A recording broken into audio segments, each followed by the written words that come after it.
Oh, welcome to Kong's Corner. It is a dramatic beginning.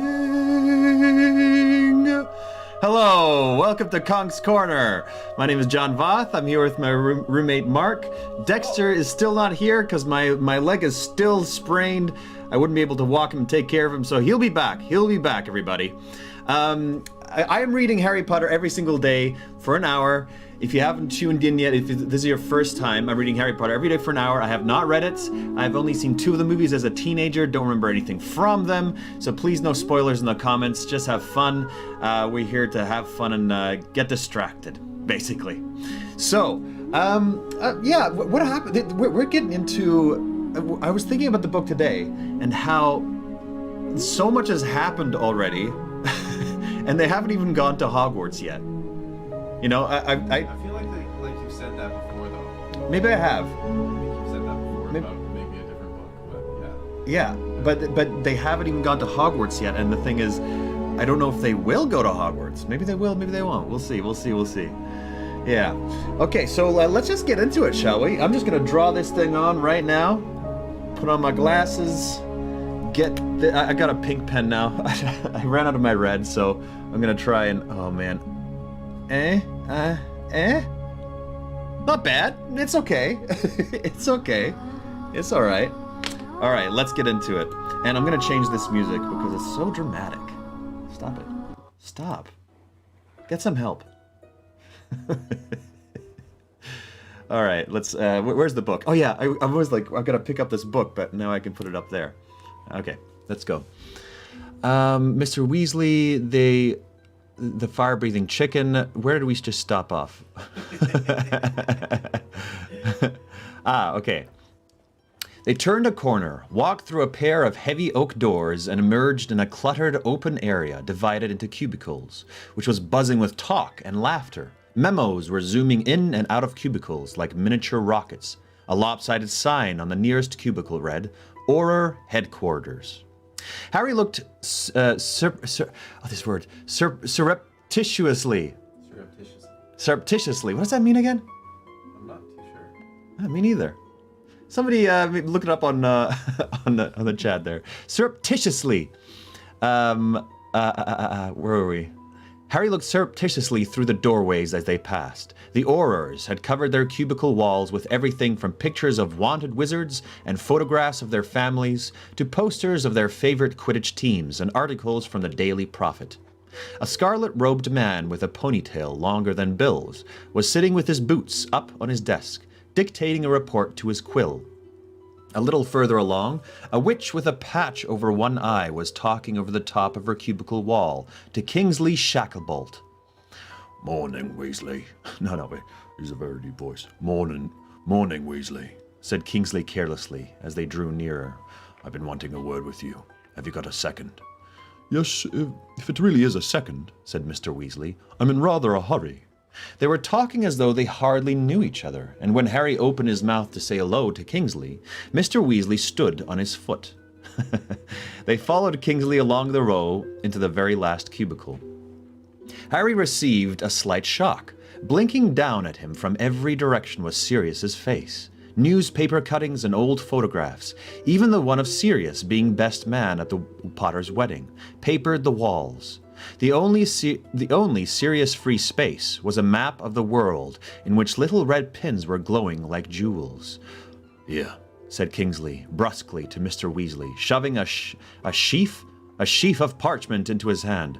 I need as much information as possible on flying Muggle vehicles sighted in the last 12 months. We've received information that Black might still be using his old motorcycle. I think I can do his voice better. There's something about that voice that I can still change. Kingsley tipped Harry an enormous wink and added in a whisper, So, a very deep voice. Very deep voice. Is that it? He's just a deep-voiced guy? Or is there something else to him? Other adjectives you would give him? Surreptitiously, secretly trying to not be noticed. Ah, thank you, Lois. Thank you, Lois. Yeah, I gotta figure out his voice. Because I have no doubt he'll come into play more often than that. Kingsley tipped Harry an enormous wink and added in a whisper, Give him the magazine. He might find it interesting. Then he said in normal tones, and don't take too long, Weasley. The delay on the Firelegs report held that investigation up for a month. If you read my report, you would know that the term is firearms, said Mr. Weasley coolly. And I'm afraid you'll have to wait for information on motorcycles. We're extremely busy at the moment. He dropped his voice and said, if you can get away before 7, Molly's making meatballs. Confident, smooth. Okay, maybe deep and slow. Okay, slow helps. Serious but polite. Okay, yeah, those are good. Those are good. Thank you very much. He beckoned to Harry and led him out of Kingsley's cubicle, through a second set of oak doors, into another passage. Turned left, marched along another corridor, turned right into a dimly lit and distinctly shabby corridor, and finally reached a dead end, where a door on the left stood ajar, revealing a broom cupboard, and a door on the right bore a tarnished brass plaque, reading, Misuse of Muggle Artifacts. Mr. Weasley's dingy office seemed to be slightly smaller than the broom cupboard. 2 desks had been crammed inside it, and there was barely space to move around them because of all the overflowing filing cabinets lining the walls, on top of which were tottering piles of files. Tottering piles of files! That's a fun sentence to say. Tottering piles of files! That's like something that, not Mrs. Doubtfire. What's the name of that Disney character that just floats down? Mary Poppins! Oh. Sounds like something Mary Poppins would say. Tottering piles of piles. The little wall space available bore witness to Mr. Weasley's obsessions. Several posters of cars, including one of a dismantled engine, 2 illustrations of post boxes he seemed to have cut out of Muggle children's books, and a diagram showing how to wire a plug. A reassuring voice. John, can you still see comments? But yes, they are off screen. What? Oh, yeah, I can still see all your comments, yeah. Actually, I'm going to make it here. This is what I'm going to do. I'm just going to plant it somewhere where it's just, I can see it right away. There it is. Okay. Sitting on top of Mr. Weasley's overflowing in tray was an old toaster that was hiccuping in a disconsolate way, and a pair of empty leather gloves that were twiddling their thumbs. A toaster is hiccuping? Is that what she imagines that? Empty gloves are doing. Yeah, just waiting, just can't wait till something happens. Oh, that's funny. And a pair of empty leather gloves that were twiddling their thumbs. A photograph of the Weasley family stood beside the in tray. Harry noticed that Percy appeared to have walked out of it. Wait. Percy's here? No, in the portrait on the desk. Oh, I was confused for a second. Okay, yeah, it appeared to have walked out of it. Just seemed like he suddenly arrived. Oh. Yeah. It was like, I'm here now. Yeah, welcome, Sarah, 4HB. Glad you can catch it live, too. Okay, sitting...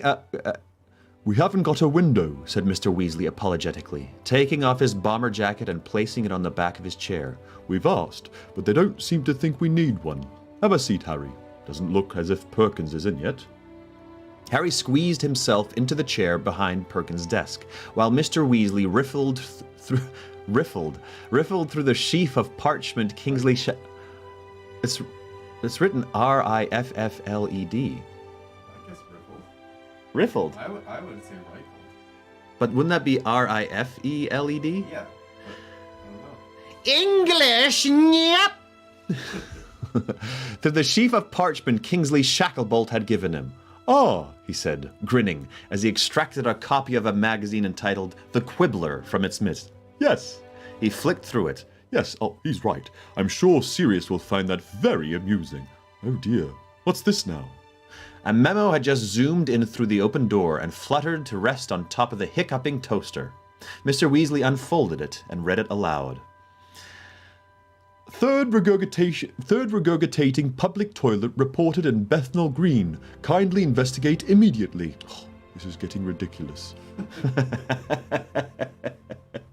A regurgitating toilet. Anti-muggle pranksters, said Mr. Weasley, frowning. We had 2 last week. One in Wimbledon, one in Elephant and Castle. Muggles are pulling the flush instead of everything disappearing. Well, you can imagine. The poor things keep calling those pumbles, I think they're called. You know, the ones who mend pipes and things. Plumbers? Exactly, yes, but of course they're flummoxed. I only hope we can catch whoever's doing it. Will it be Aurors who catch them? Oh no, this is too trivial for Aurors. It'll be... What? When you gotta go, it's toilet time, it's toilet time. I have so much water in my crotch right now. Oh man. All right. It makes me happy. I hope it makes everybody else happy every single time that happens.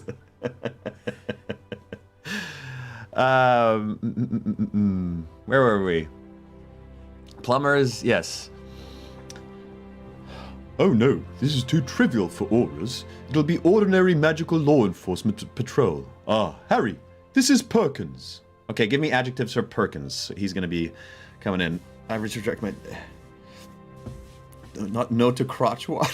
If you're going to pee yourself, that eliminates toilet time.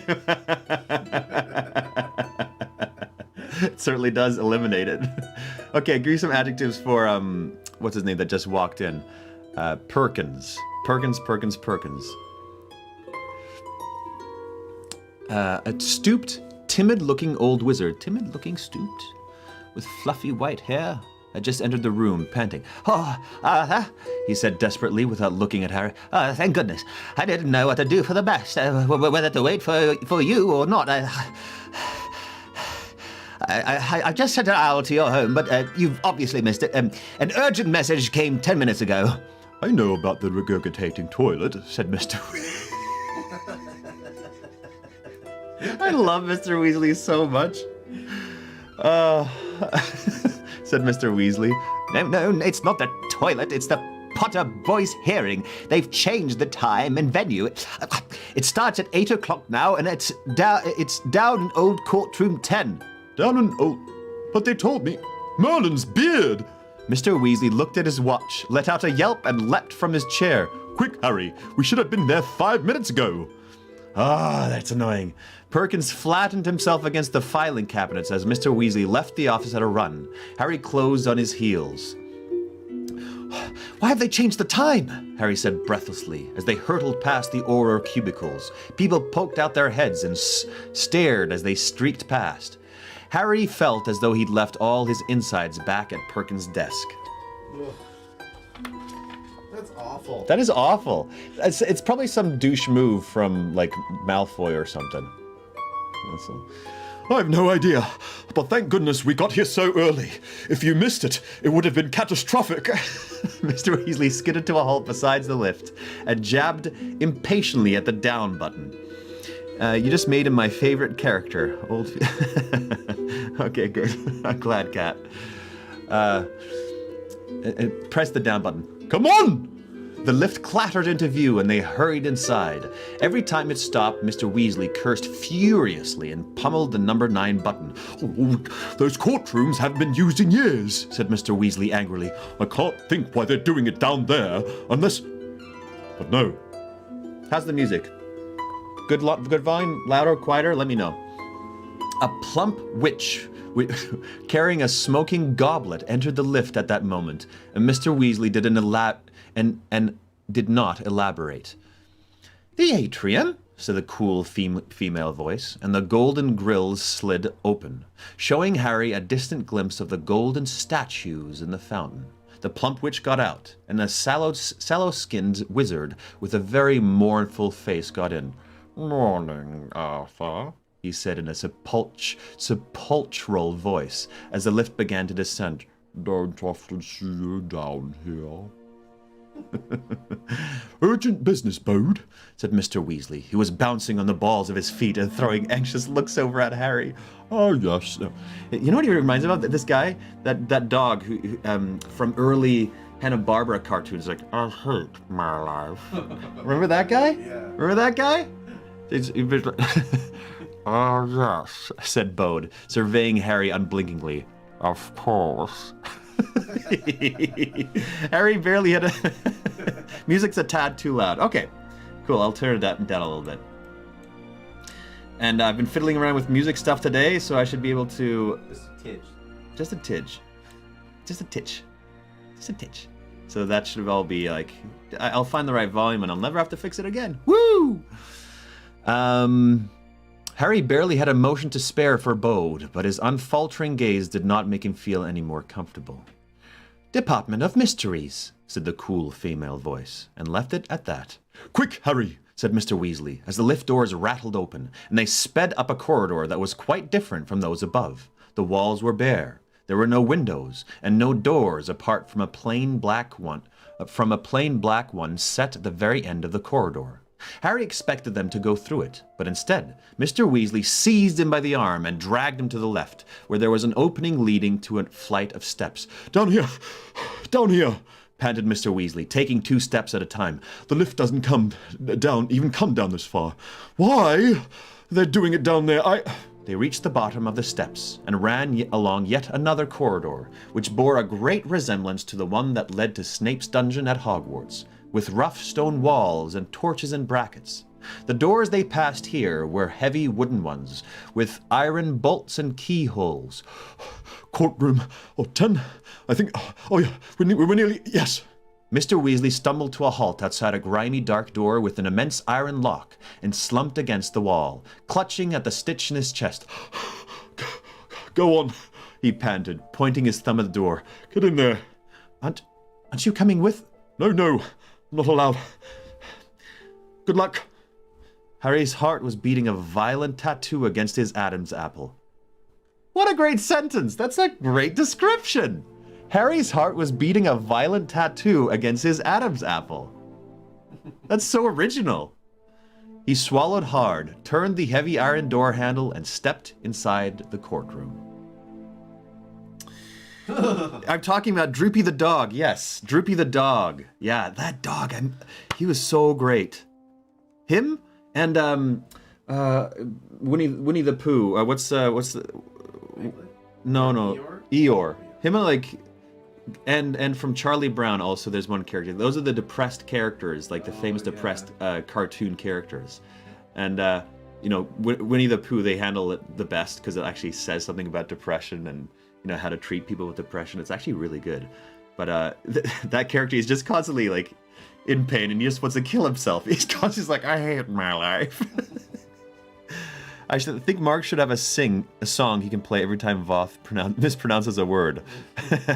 Both Harry Potter ones and regular ones, like regurgitate. What did I say? You said regurgitate. It's regurgitate. No, it isn't. You don't know English. None of you know English. I know English. Okay? I know it. We know that you know it. I studied theater, okay? Get that dirt off your shoulder, John. Okay, let's keep going. I'm going to turn the page here. Okay, so I want to show you everybody something. I'm going to only use one of these effects, but this is what I'm slowly going to layer in. I have this app. It's called Voice Mod. And with it, I can change my voice as I speak. So I'll just give you a couple examples, and I'm just going to use the one that I'm going to use. It's pretty fun. So for example, if I want to do a really deep, I don't know, kind of Titan or monster or something like that, it'll change to this. This is how it'll sound like. If I want to talk... I'm in a cave here. Hopefully it's switched over. I'm in a cave now. There are so many different options here. Like, I'm a drone. This is a drone. Anyway, so it's a very fun app. I'm going to be working this in. It'll be pretty fun. But for now, I think I knew we were heading into a courtroom, so I layered a tiny bit of echo on it. Let's see how that works. I'm going to try to do it when characters speak. I wish I could hear it. I know. I mean, I mean, I get the live versions. you know, I was thinking one thing I could do is, you know, make the sound also go to AirPods and have one in my ear and one in yours, but I don't know, kind of annoying, maybe a bit annoying, because it might be a delay, it might throw me off. Anyway, okay, what are you saying here? The cave would have been great for Chamber of Secrets. It would have. Very true, very true. I only got it now, though. Okay, let's keep going. Level 39 voice actor achieved. Totally. Okay, let's keep going. Harry gasped. No, wait. Chapter 8, The Hearing. Harry gasped. He could not help himself. The large dungeon he had entered was horribly familiar. He had not only seen it before, he had been here before. Huh? This was the place he had visited inside Dumbledore's pensieve. Ah, right. Yeah. This was the place where he had watched the Lestranges sentenced to life imprisonment in Azkaban. Azkaban. Oh man, I should mispronounce every single word for you. The walls were made of dark stone, dimly lit by torches. Empty benches rose. Wait, let me change the music too. This is all gonna go much quicker when I have all this, but I'm gonna change it over to this guy here. Yeah. Okay. I'm gonna keep going. The walls were made of dark stone, dimly lit by torches. Empty benches rose on either side of him, but ahead, in the highest benches of all, were many shadowy figures. They'd been talking in low voices, but as the heavy door swung closed behind Harry, an ominous silence fell. A cold, male voice rang across the courtroom. "You're late." "Sorry," said Harry nervously. I didn't know the time had been changed." "That is not the Wizengamot's fault," said the voice. "An owl was sent to you this morning. Take your seat." Harry dropped his gaze to the chair in the center of the room. Is that working? Let me know, because I can't hear it. I just know what I program in. I can't hear it, so you let me know if that works. Yeah, it's really cool, John. That's amazing. Okay, cool, it works. And I'm also, I'm gonna play around the sound so you can't hear me pressing the buttons every single time. Dude, I like the effect. Okay, cool, it works. I'm glad. Thanks for the feedback. Harry dropped his gaze to the chair in the center of the room, the arms of which were covered in chains. He had seen those chains spring to life and bind whoever sat behind them. His footsteps echoed loudly as he walked across the stone floor. When he sat gingerly on the edge of the chair, the chains clinked threateningly, but did not bind him. Feeling rather sick, he looked up at the people seated at the bench above. There were about 50 of them, all, as far as he could see, wearing plum-colored robes with an elaborately worked silver W on the left-hand side of the chest, and all staring down their noses at him, some with very austere expressions, others with looks of frank curiosity. In the very middle of the front row sat Cornelius Fudge. Wait a second, what? Huh? Yeah, Fudge. Wait, what happened to Fudge at the end of the last book? I'm blanking right now. What happened to Fudge at the end of the last book?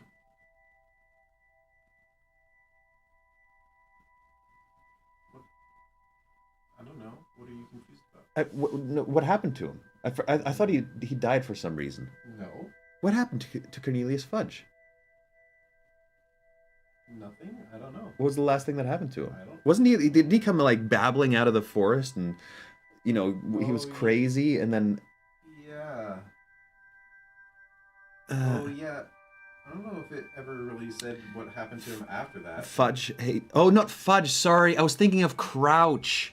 Yeah. I got the names mixed up. I was thinking Crouch. I thought he died, but Fudge. No. Okay. Right, no. My bad. I totally mixed those two up. Minister of Magic. Crouch is the Yeah. other dude. Yeah. Okay. Man. I'm getting so excited. I'm messing up all the names.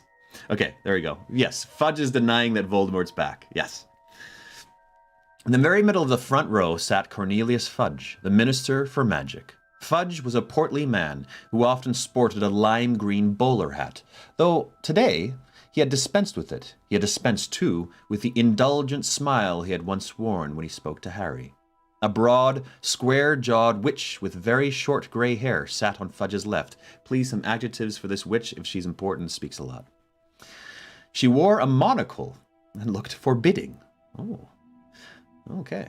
On Fudge's right was another witch, but she was sitting so far back on the bench that her face was in shadow. Very well, Said Fudge. Oh, wait. Yeah, said Fudge. the accused being present, finally let us begin. Are you ready? He called down the row. Wait, who's this? Ron's brother. Oh, Percy. Right. Okay. Yes, sir, said an eager voice Harry knew. Ron's brother Percy was sitting at the very end of the front bench. Harry looked at Percy, expecting some sign of recognition from him, but none came. Percy's eyes behind his horn-rimmed glasses were fixed on his parchment, a quill poised in his hand. That is Madam Bones. But all I need is adjectives, and no descriptions other than adjectives, please.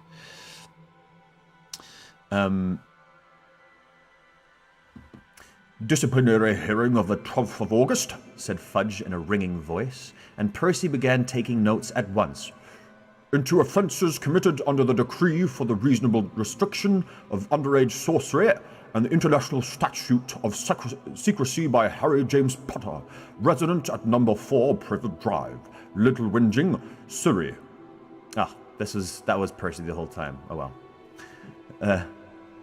Interrogators: Cornelius Oswald Fudge, Minister for Magic; Amelia Susan Bones, Head of the Department of Magic Law Enforcement; Dolores Jane Umbridge, Senior Undersecretary to the Minister; Court Scribe Percy Ignatius Weasley; Witness for the defense Albus Percival Wulfric Brian Dumbledore. Oh wait, somebody saying that behind Dexter. Behind Harry. I like how Brian is in Dumbledore's name. Brian! Are you kidding me? Okay, what's his full name here? Albus Percival Wulfric. That's a cool middle name. Brian Dumbledore. Brian! Jeff Dumbledore.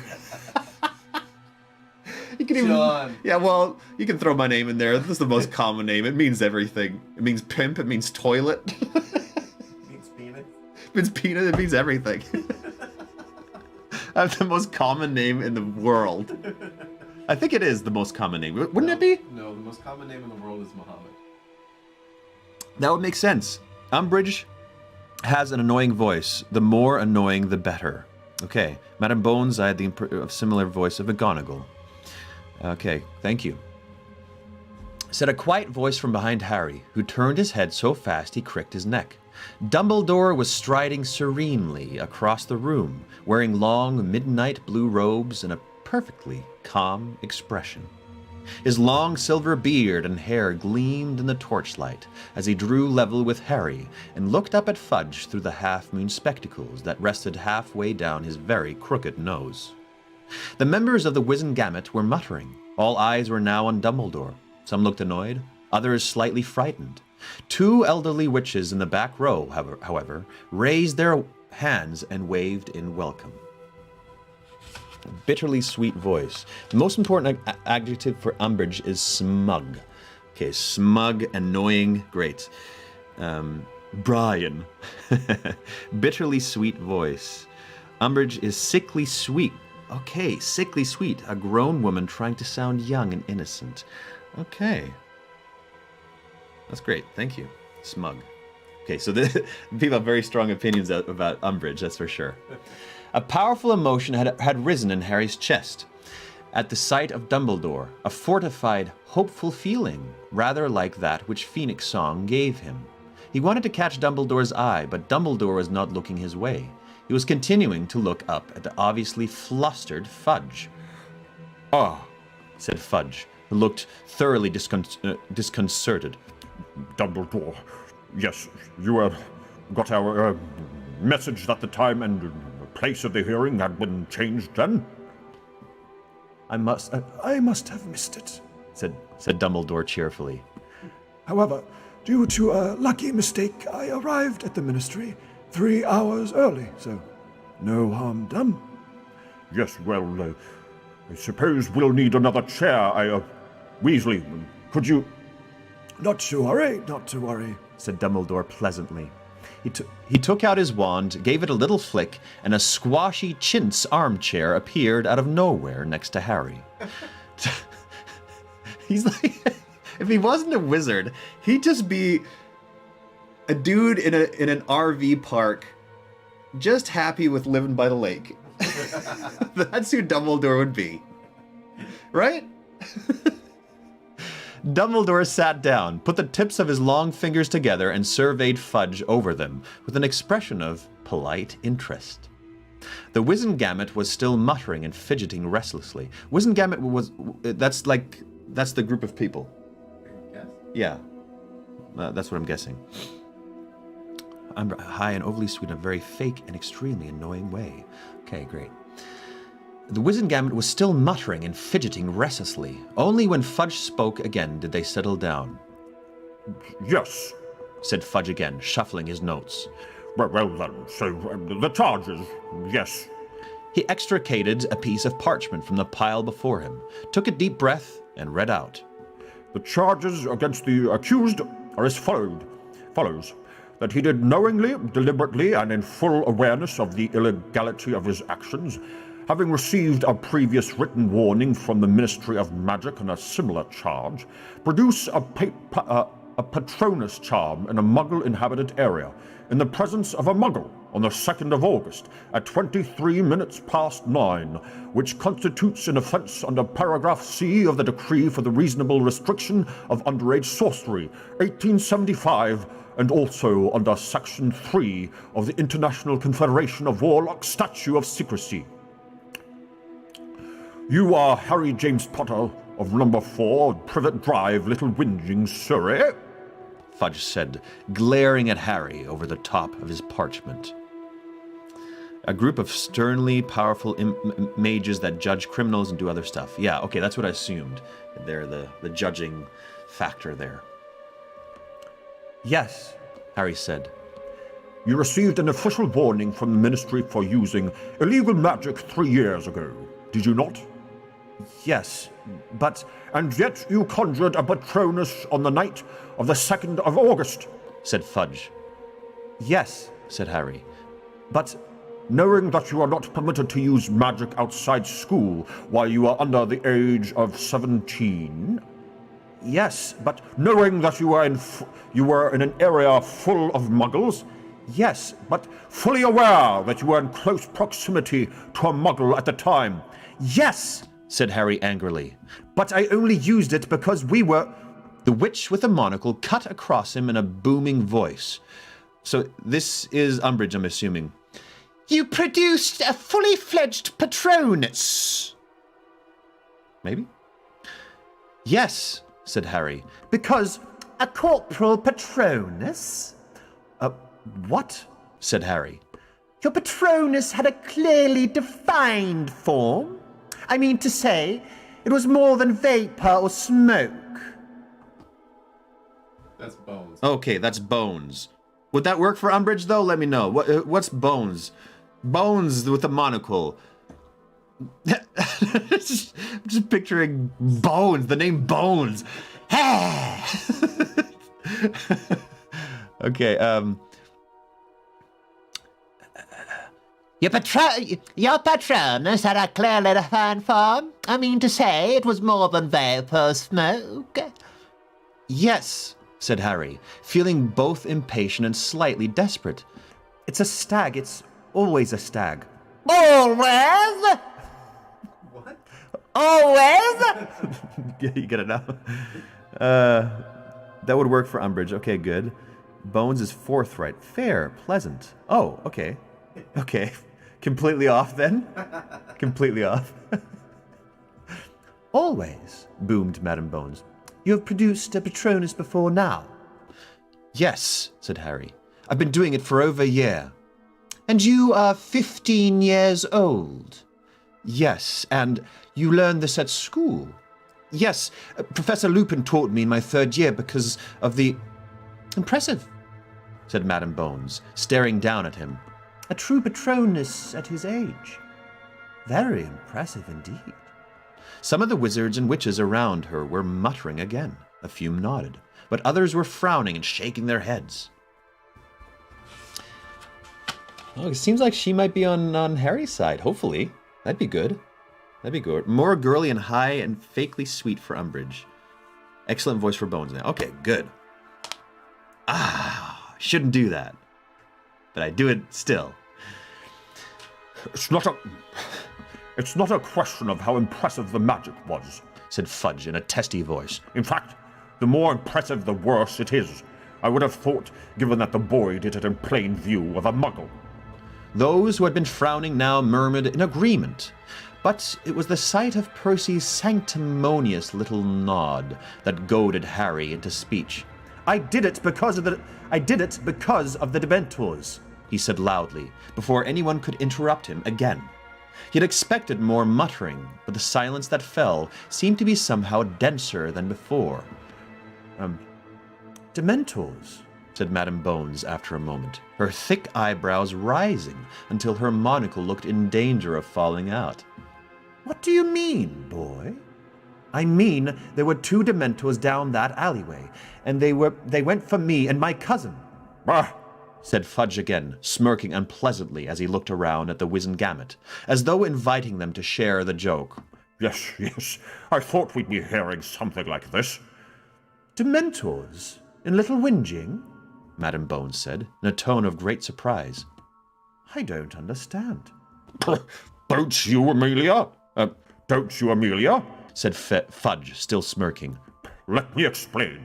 He's been thinking it through and decided Dementors would make a very nice little cover story. Very nice indeed. Muggles can't see Dementors, can they, boy? Highly convenient. So it's just your word, and no witnesses. I'm not lying, said Harry loudly, over another outbreak of muttering from the court. There were 2 of them, coming from opposite ends of the alley. Everything went dark and cold, and my cousin felt them and ran for it. Enough! said Fudge, with a very supercilious look on his face. I'm sorry to interrupt what I'm sure would have been a very well-rehearsed story. Dumbledore cleared his throat. The Wizengamot fell silent again. Man, Dumbledore has so much power. I love him. Yeah, all he has to do is... And everybody's like, oh, damn. Dumbledore. If you ever watch Love is Blind on Netflix, Jessica's voice when he talks to guys. I think I know what you mean. Oh my god. But that's more, isn't that like Valley Girl? Sounds like a Valley Girl. Like the effect. Okay. Remember Dumbledore's part of the Wizengamot? Oh yeah. Okay, right. Thank you. Okay, where is it? He cleared his throat. We do, in fact, have a witness to the presence of Dementors in that alleyway. He said. Other than Dudley Dursley, I mean. Fudge's plump face seemed to slacken, as though somebody had let air out of it. He stared down at Dumbledore for a moment or two. Then, with the appearance of a man pulling himself back together, said, We haven't got time to listen to more taradiddles, I'm afraid, Dumbledore. I want this dealt with quickly. I may be wrong, said Dumbledore pleasantly, but I am sure that under the Wizengamot Charter of Rights, the accused has the right to present witnesses for his or her case. Isn't that the policy of the Department of Magical Law Enforcement, Madam Bones? He continued, addressing the witch in the monocle. True, said Madam Bones. Perfectly true. Oh, very well, snapped Fudge. Where's this person? I brought her with me, said Dumbledore. She's just outside the door. Should I? No! Weasley, you go! Fudge barked at Percy, who got up at once, ran down the stone steps from the judge's balcony, and hurried past Dumbledore and Harry without glancing at them. A moment later, Percy returned, followed by Mrs. Fig. Oh yeah, Mrs. Fig! Totally forgot about her.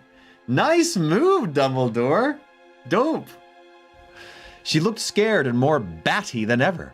Harry wished she had thought to change out of her carpet slippers. So sweet. Dumbledore stood up and gave Mrs. Fig his chair, conjuring a second one for himself. Full name, said Fudge loudly, when Mrs. Fig had perched herself nervously on the very edge of her seat. Arabella Doreen Fig, said Mrs. Fig in her quavery voice. And who exactly are you? Said Fudge. My name is Mrs. Fig! So intense. Okay, I'm just gonna change it back here. So, she's like got this big entrance. Triple forte. Okay, And who exactly are you? said Fudge in a bored and lofty voice. I'm a resident of Little Whinging, close to where Harry Potter lives, said Mrs. Fig. We have no record of any witch or wizard living in Little Whinging, other than Harry Potter. Oh no, sorry. Mrs. Bones said that. Said Mrs. Bones at once. That situation has always been closely monitored, given past events. I'm a squib, said Mrs. Fig. No, said Mrs. Fig. so you wouldn't have me registered, would you? A squib, eh? Said Fudge, eyeing her closely. We'll be checking that. You'll leave details of your parentage with my assistant Weasley. Incidentally, can squibs see Dementors? He added, looking left and right along the bench. Yes, we can, said Mrs. Fig indignantly. Someone give John an Oscar already. Thank you. That's very nice. But I already have one. Ugh, didn't work. Fudge looked back down at her, his eyebrows raised. Very well, he said aloofly. What is your story? I had gone out to buy cat food from the corner shop at the end of Wisteria Walk, around about 9 o'clock, on the evening of the 2nd of August, gabbled Mrs. Fig at once, as though she had learned what she was saying by heart. When I heard a disturbance down the alleyway between Magnolia Crescent and Wisteria Walk. On approaching the mouth of the alleyway, I saw Dementors running. Running? Said Madame Bones sharply. Dementors don't run. They glide. That's what I meant to say, said Mrs. Oh, no, sorry. That's what I meant to say, said Mrs. Fig quickly, patches of pink appearing in her withered cheeks. Gliding along the alley towards what looked like two boys. What did they look like? Said Madame Bones, narrowing her eyes so that the edge of the monocle disappeared into her flesh. Well, one was very large and the other one rather skinny. No, said Madame Bones impatiently. The Dementors. Describe them. Oh, said Mrs. Fig, the pink flush creeping up her neck now. They were big, and wearing cloaks.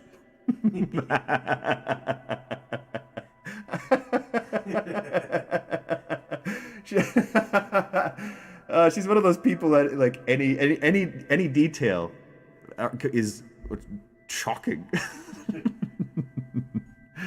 You got Here You Come. They give Grammys for reading books, not for these kind of things. Harry felt a horrible sinking in the pits of his stomach. Whatever Mrs. Fig might say, it sounded to him as though the most she had ever seen was a picture of a Dementor. And a picture could never convey the truth of what these beings were like, the eerie way they moved, hovering inches over the ground, or the rotting smell of them, or that terrible rattling noise they made as they sucked on the surrounding airs. Oh, so it's a rattling noise. Cool. In the second row, a dumpy wizard with a large black mustache leaned closer to whisper in the ear of his neighbor, a frizzy-haired witch. She smirked and nodded. Big and wearing cloaks, repeated Madame Bones coolly, while Fudge snorted derisively. I see. Anything else? Yes, Said Mrs. Yes, said Mrs. Fig.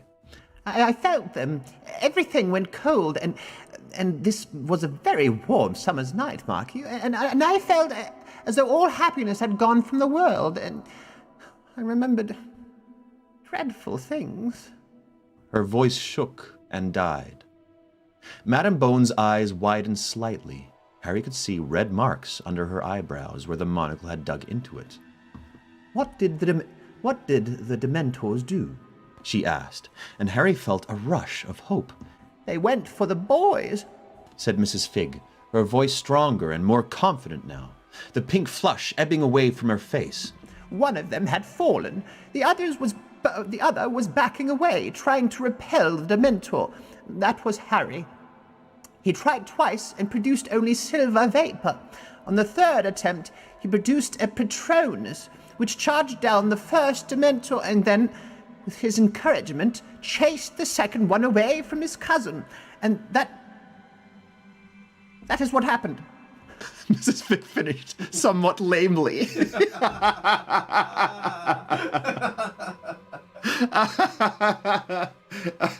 That's so good. And yeah, that's that. So good, so good. Madame Bones looked down at Mrs. Figg in silence. Fudge was not looking at her at all, but fidgeting with his papers. Finally, he raised his eyes and said rather aggressively, That's what you saw, is it? That is what happened, Mrs. Figg repeated.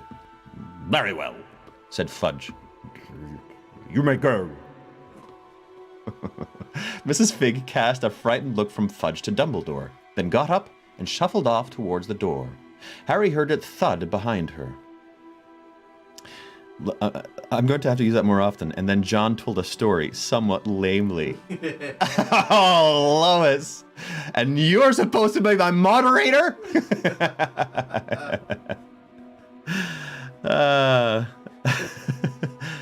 Okay, Not a very convincing witness, said Fudge loftily. Oh, I don't know, said Madame Bones in her booming voice. Oh, booming voice. Booming voice, okay. She certainly described the effects of a Dementor attack very accurately, and I can't imagine why she would say they were there if they weren't. But Dementors wandering into a Muggle summer and just happening to come across a wizard? Snorted Fudge. The odds on that must be very, very long. Even Bagman wouldn't have bet. Oh, I don't think any of us believe the Dementors were there by coincidence, said Dumbledore lightly. The witch sitting to the right of Fudge, with her face in shadow, moved slightly, but everyone else was quite still and silent.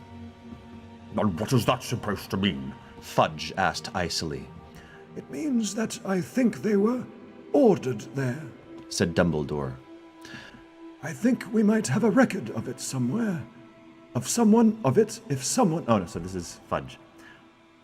I think we might have a record of it if someone had ordered a Man, that got me. pair of Dementors to go strolling through Little Whinging, barked Fudge. When you provide the sweets, you get to dish the burns. Those are the rules. Okay, I agree with that. How did you get that scar, John? I was burned, he said, somewhat lamely. Maybe I should have a lame button on here, too, where something lame happens, you know? Probably it'd be fun, too. Not if the Dementors are taking orders from someone other than the Ministry of Magic these days, said Dumbledore calmly.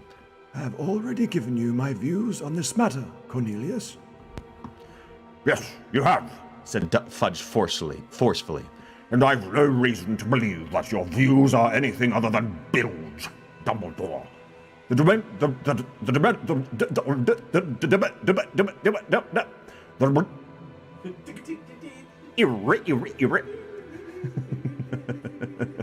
Mark's having a blast over there. The Dementors remain in place in Azkaban and are doing everything we ask them to. Then, said Dumbledore quietly but clearly, we must ask ourselves why someone within the Ministry ordered a pair of Dementors into that alleyway on the 2nd of August.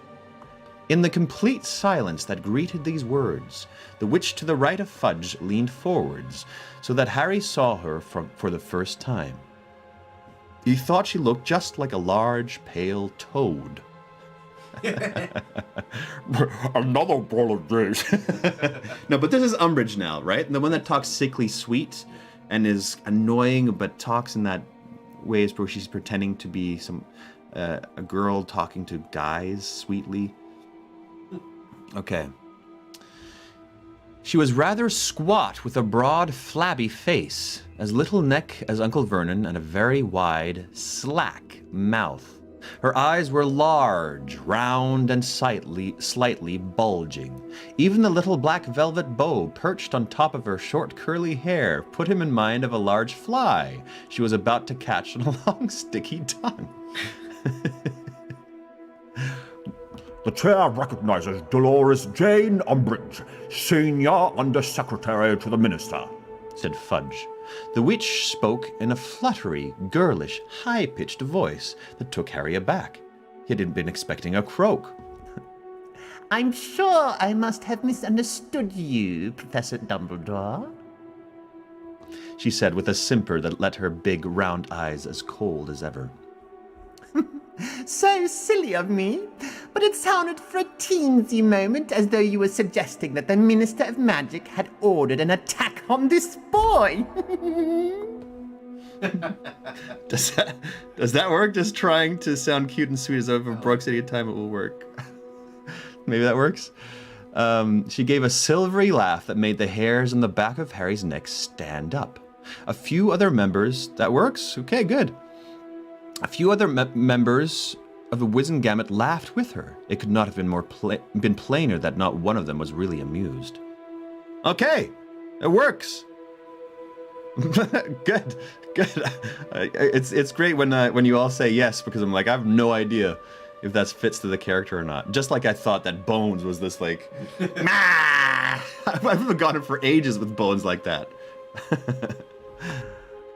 If it is true that the Dementors are taking orders only from the Ministry of Magic, and it is also true that 2 Dementors attacked Harry and his cousin a week ago, then it follows logically that somebody at the Ministry might have ordered... Oh gosh, that's Dumbledore the whole time. I'll do that again for Dumbledore. If it is true that the Dementors are taking orders only from the Ministry of Magic, and it is also true that 2 Dementors attacked Harry and his cousin a week ago, then it follows logically that somebody at the Ministry might have ordered the attacks, said Dumbledore politely. Of course, these particular Dementors may have been outside Ministry control. There are no Dementors outside Ministry control, snapped Fudge, who had turned brick red. Dumbledore inclined his head in a little bow. Then, undoubtedly, the Ministry will be making a full inquiry into why 2 Dementors were so very far from Azkaban and why they attacked without authorization. It is not for you to decide what the Ministry of Magic does or does not do, Dumbledore, snapped Fudge, now a shade of magenta, of which Uncle Vernon would have been proud. Of course it isn't, said Dumbledore mildly. I was merely expressing my confidence that this matter will not go uninvestigated. He glanced at Madame Bones, who readjusted her monocle and stared back at him, frowning slightly.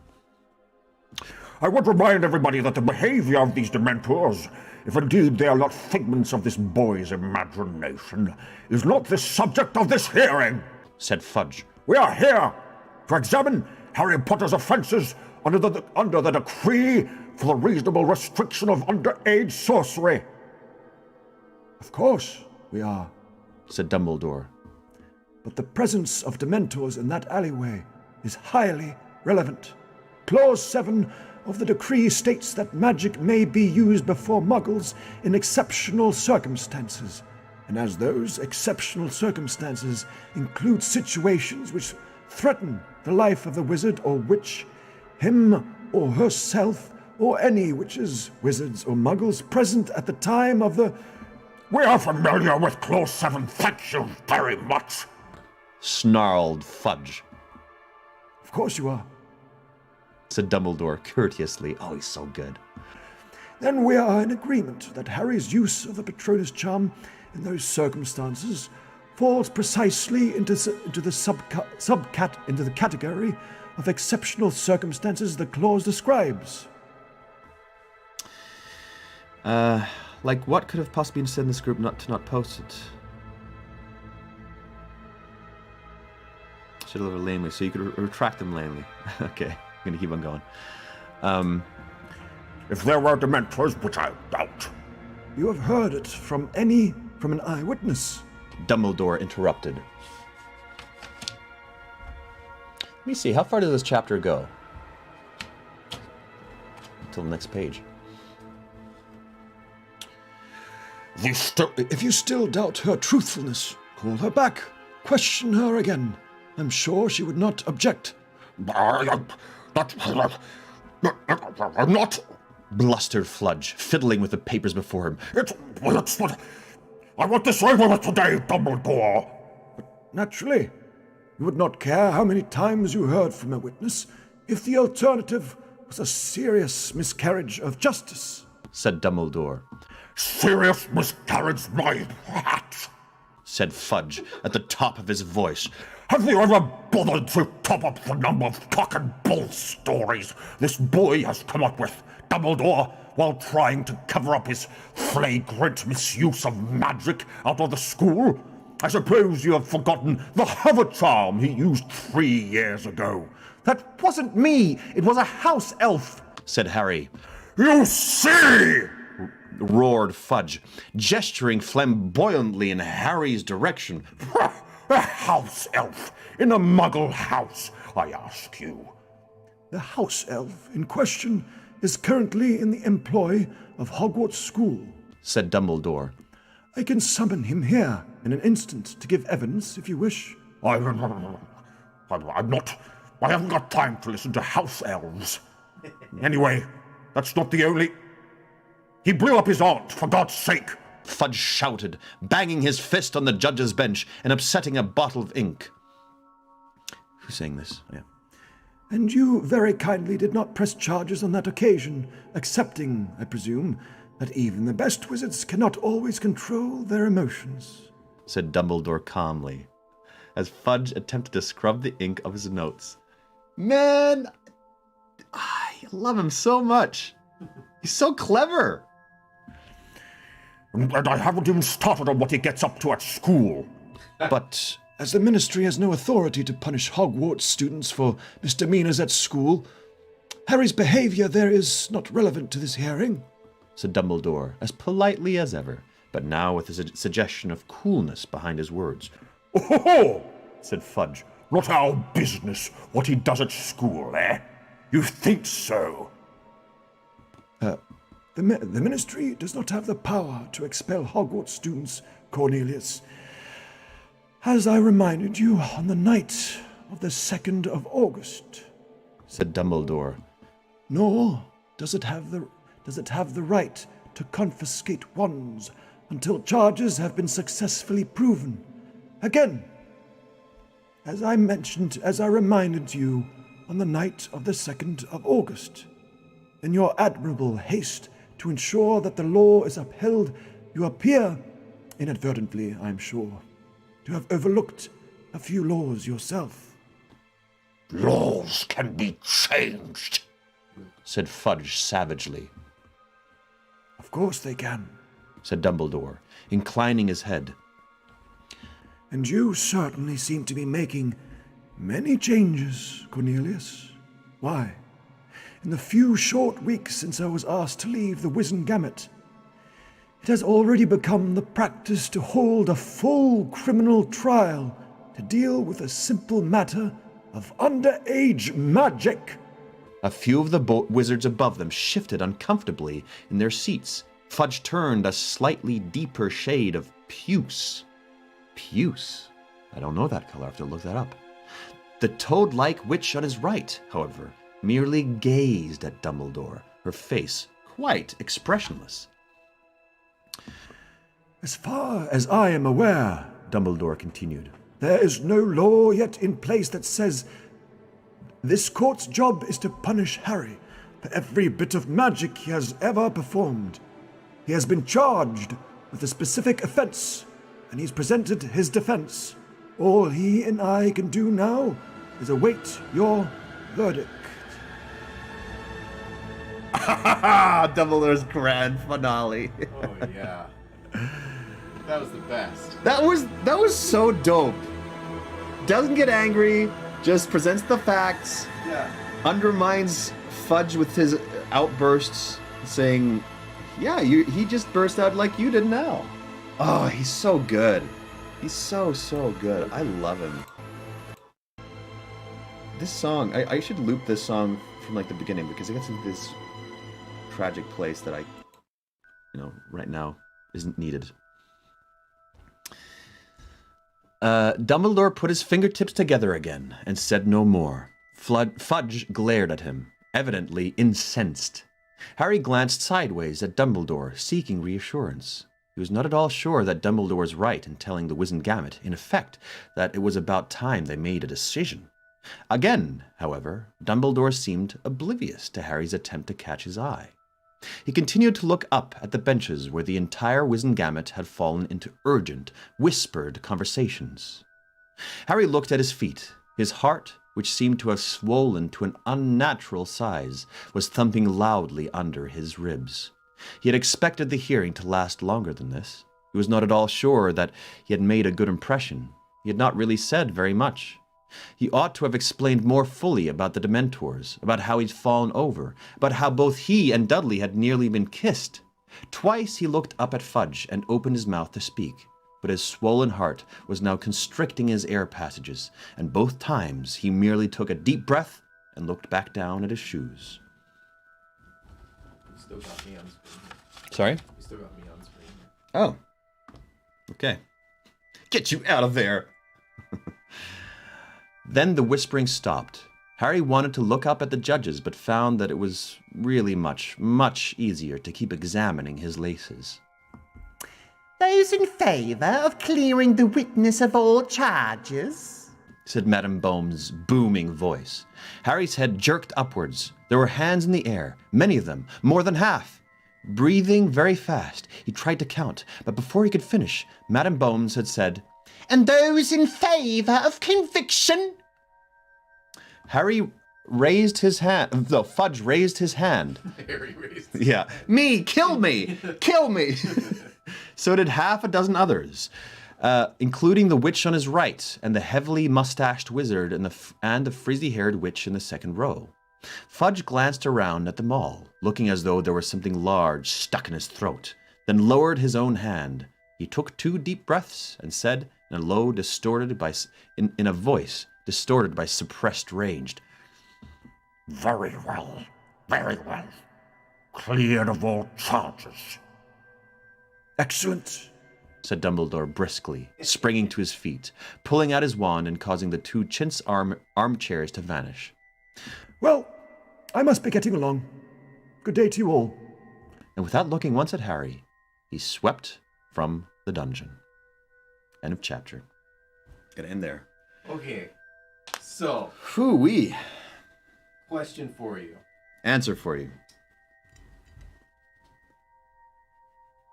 So, basically, to me, it seems pretty evident that there's more going on than just Fudge not wanting to accept that the Dementors exist, not wanting to accept that Voldemort is alive. I feel like there's more than just that going on For Fudge. for the Ministry. I think. Well, oh, by the way, if you have any What do you- if you have any questions, write them in because they'll pop up, and I can get to them. I fixed the chat so I can see them all. So So my question Yeah. is, what do you think is like why did Fudge have such a hard time believing Harry? Why did he basically want to convict him? Why did he like change the time of the meeting to keep Dumbledore from coming? I think the backstory was that everybody favored Dumbledore, but it didn't work out. So Fudge got the position, and so he just has a natural inclination to be jealous towards Dumbledore, even though they've spoken and they've been fine. But I think they've been infiltrated. Sounds like those two people in the back. I mean, I'm just assuming that half of these witches and wizards are Voldemort's spawn. That like, they're Death Eaters. That's my assumption, and they haven't told much else from him, but they're probably. I don't think Fudge is in with Voldemort. I think they have something on Fudge. They probably have something on Fudge and are threatening him. Is someone trying to get in from behind the curtain? No, it's just the wind, but I kind of like it. Read forever. I have no life. Keep reading. Keep reading, Snuffy 357. One more chapter. I can't. I'm meeting a friend and talking about a potential project soon. Dumbledore is such a boss. He really is, Sarah. Yeah, he's such a boss. What do you think of the world building so far? What do you find more interesting? Oh man, she had the Ministry of Magic, I think, even from the first book, I'm pretty sure. If not, at least the second. So that was there, but now, like, going down every single level and having all these different, bureaucracy, and by naming all the bureaucratic offices, I guess, you're seeing all the different areas of the wizarding world. So I just love that she's building it out so much. I've no doubt there's just so much fan fiction written about these different areas. I have no doubt. I find it interesting that they use regular times and dates, but they don't know anything else about the Muggle world. So when did they sync up schedules? Yeah. When Christ came about, all wizards were like, "Yep, potato too." Get peace, yo. What do you think this year at Hogwarts will be like now we know he can go? Well, he's going to be a superstar once again. I'm assuming because, he won the Triwizard Tournament. He conquered Voldemort according to his word, right? According to what he said. But I don't know if anybody will know that, actually. But Snape will still have it out for him, I think. I think Snape will still have it out for him. And maybe Dumbledore will be less of a presence in his life. This book. So what are you saying is we aren't friends? I see. What do you mean? I'm not too sure what you mean, important nobody. Premonition? That was a... Premonition, idiot. It's time for John's premonition. All right, friends. Premonition. Okay, friends. That was a lot of fun. We're gonna get back into it on Monday at 6 o'clock. I'm taking the weekend off, so just so anybody who hasn't been around for this, Monday to Friday is when I'm reading. Monday to Friday. We'll be back on Monday. Won't be reading on the weekend. Okay, everybody? Thank you very much. A lot of stuff going on in the world right now. Just remember to love those around you, love those in front of you, love minorities, love people that have more difficult lifestyle, or to at least perceived lifestyle, or maybe you're not perceiving it. Maybe you just haven't been aware of it. But just ask questions and listen more, and love people in front of you. Okay, all the best for the weekend. Have a great time, whatever you're doing. You have meaning, you have value, and you're loved. Goodbye from me and Mark. Bye-bye.